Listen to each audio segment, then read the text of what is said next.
نبی تو 2 کھجور پہ روزہ رکھتے تھے۔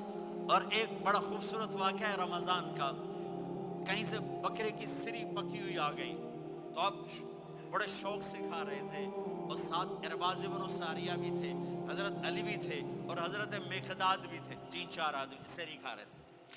بلال رضی اللہ تعالیٰ عنہ آئے کہ یا رسول اللہ سحری کا ٹائم ختم ہو گیا ہے، میں اذان دینے جا رہا ہوں، آپ کھانا پینا بند فرما دیں۔ اب میں کہا ٹھیک ہے، وہ باہر چلے گئے، اذان دینے لگے، پھر خیال آیا میں دیکھ لوں کہ آپ نے کھانا چھوڑا کہ نہیں چھوڑا۔ واپس آئے تو آپ کھا رہے تھے۔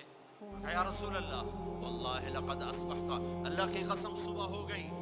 آپ نے ہاتھ پیچھے کر لیا، کہا ارے بلال نہیں ہوئی تھی، نہیں ہوئی تھی، تیرے قسم کھانے پر اللہ نے پہلے نکال دیا اس کو کہ تیری قسم جھوٹی نہ پڑے۔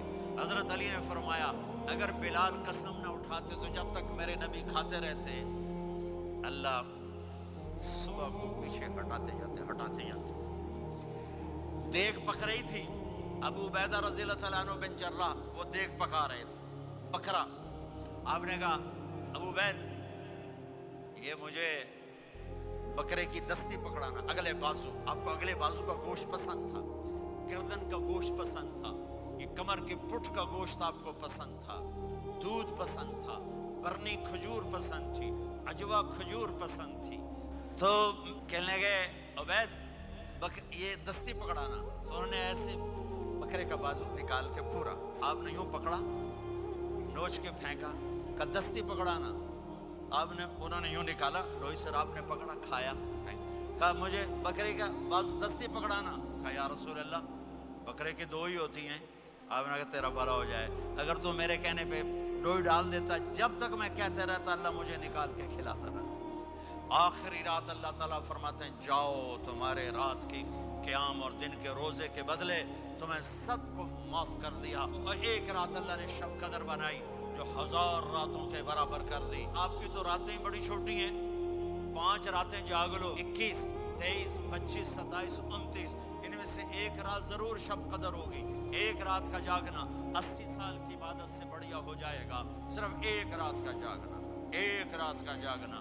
ایک شرط ہے دل میں بغض نہ ہو، نفرت نہ ہو، حقارت نہ ہو، کسی مسلمان کو حقیر نہ جانو بلکہ کسی انسان کو حقیر نہ جانو، تو آپ کی بندگی اللہ کی بارگاہ میں پہنچ کر آپ کے مقام کو اونچا کر دیں گی۔ تو عبادات میں ایک نماز ہے، پھر ایک روزہ ہے، پھر زکوٰۃ اور حج مالدار لوگوں کا فریضہ ہے، غریبوں کا نہیں ہے، متوسط طبقے کا نہیں ہے۔ 5 نمازوں پہ کتنا وقت لگتا ہے؟ روزے سال کے بعد آتے ہیں، گنجائش ہے، بیمار ہو بعد میں رکھ لو، مریض ہو بعد میں رکھ لو، زکوٰۃ سارے سال میں کسی وقت دے دو، حج زندگی میں کب کسی وقت کر لو، یہ ایک چھوٹا سا نصاب ہے۔ دوسرا میرے نبی کی زندگی کا پہلو جسے میں ہائی لائٹ کرنا چاہتا ہوں، جو نمایاں ہے، جو روشن ہے، وہ میرے نبی کی زندگی ہے، وہ میرے نبی کے اخلاق ہیں، وہ میرے نبی کا درگزر ہے، میرے نبی کا پیغام محبت ہے۔ میرے نبی نے فرمایا اسلام کا سب سے مضبوط عمل کیا ہے؟ ایو اور الاسلام اوثق۔ صحابہ نے کہا الصلاۃ، نماز، آپ نے کہا نہیں۔ جہاد، آپ نے کہا نہیں۔ روزہ، آپ نے کہا نہیں۔ حج، آپ نے کہا نہیں۔ اسلام کا سب سے مضبوط عمل کیا ہے؟ صحابہ، نماز، جی نہیں۔ جہاد نہیں، روزہ نہیں، حج نہیں۔ اچھا یا رسول اللہ پھر کیا ہے؟ سنو غور سے، توجہ سے۔ میرے نبی نے فرمایا اسلام کا سب سے مضبوط عمل آپس میں محبت کرنا ہے، اللہ کے لیے محبت کرنا ہے، اللہ کے لیے محبت کرنا ہے، اللہ کے لیے محبت کرنا ہے۔